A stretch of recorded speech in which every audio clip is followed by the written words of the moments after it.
तो हेलो बच्चों। तो ये हमारी real analysis previous year question series का अगला लेक्चर है, जिसमें कि हम क्वेश्चन नंबर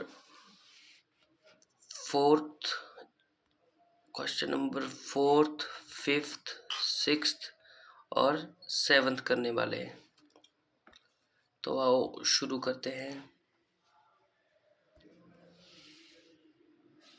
अच्छा, तो पहले हम ये देख लेते हैं कि हमारे पास ये क्वेश्चन क्या क्या दिए गए हैं।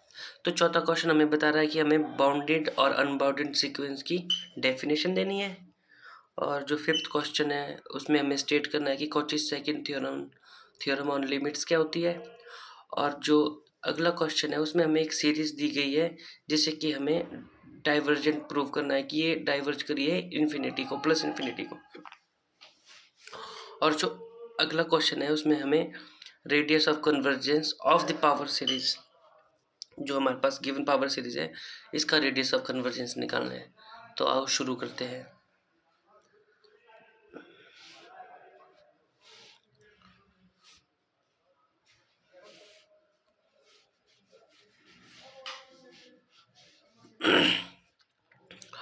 तो तो तो हम शुरू करते हैं बाउंडेड सीक्वेंस की डेफिनेशन से। तो मैं सबसे पहले मैं आपको ये बात क्लियर करना चाहता हूँ कि जो भी ये हमारी लेक्चर सीरीज चल रही है, इसमें हम किसी भी चीज़ को इन डेप्थ नहीं पढ़ रहे। बस इसमें हम सिर्फ जो प्रीवियस ईयर में जो हमारे क्वेश्चन आए हुए हैं, सिर्फ उनको सॉल्व कर रहे हैं।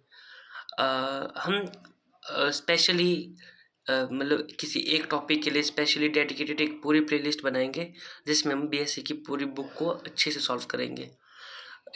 इसके लिए मैं आपको मान रहा हूँ कि आपको थोड़ा बहुत नॉलेज तो है, क्योंकि प्रीवियस ईयर क्वेश्चन की सीरीज जो है ये सिर्फ उन बच्चों के लिए जिनका एग्ज़ाम आने वाला है। तो हम सिर्फ इसमें मैक्स टू मैक्स जो ये सॉल्यूशन है इनको ही डिस्कस कर पाएंगे। तो इन डेप्थ तो इसमें मुश्किल ही जाया जाएगा, क्योंकि इतना कुछ पढ़ाना एक बार में पॉसिबल नहीं है।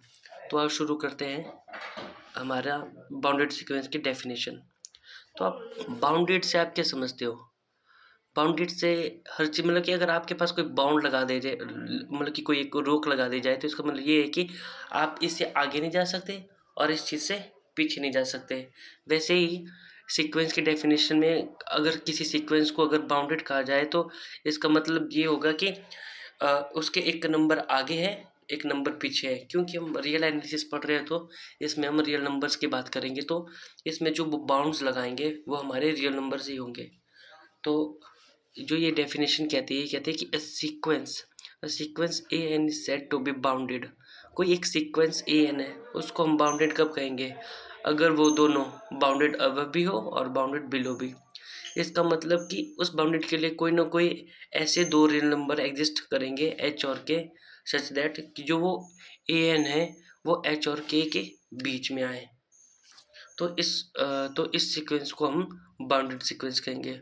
और अनबाउंडेड सीक्वेंस बिल्कुल इसका ऑपोजिट, कि जो सीक्वेंस बाउंडेड ना हो वो हमारी अनबाउंडेड हो जाएगी।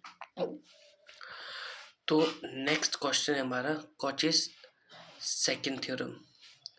कॉचीज सेकंड थ्योरम क्या कहती है? ये कहती है कि if A N is a sequence of positive terms, अगर हमारे पास कोई सीक्वेंस क्या है, पॉजिटिव टर्म्स की है।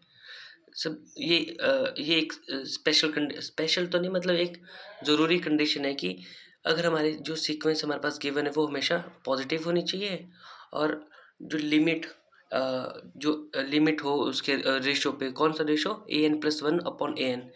अगर हम इस पे लिमिट लगा दें और ये एग्जिस्ट करे, चाहे वो फाइनाइट हो या इनफाइनाइट, तो जो हमारी लिमिट होगी an⁻1/n is equal to limit n approach to infinity an+1/an। मतलब हम इन दो में से कोई सी भी डेफिनेशन लगाए, तो दोनों के केसों में लिमिट क्या होगी हमारी? सेम। इसी के लिए हमारे पास ये देखिए अल्टरनेट डेफिनेशन दी हुई है हमारे पास, जो कि बता रही है कि अगर हमारे पास कोई ए एन सीक्वेंस है ग्रेटर देन 0, मतलब वो पॉजिटिव टर्म से वो सीक्वेंस होना चाहिए।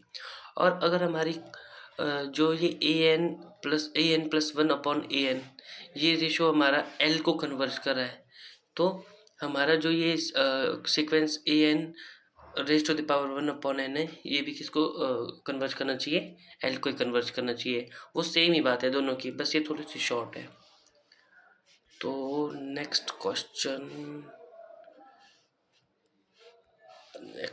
क्वेश्चन हम अब अगले उसमें करेंगे, अगली वीडियो में करेंगे। Thank you.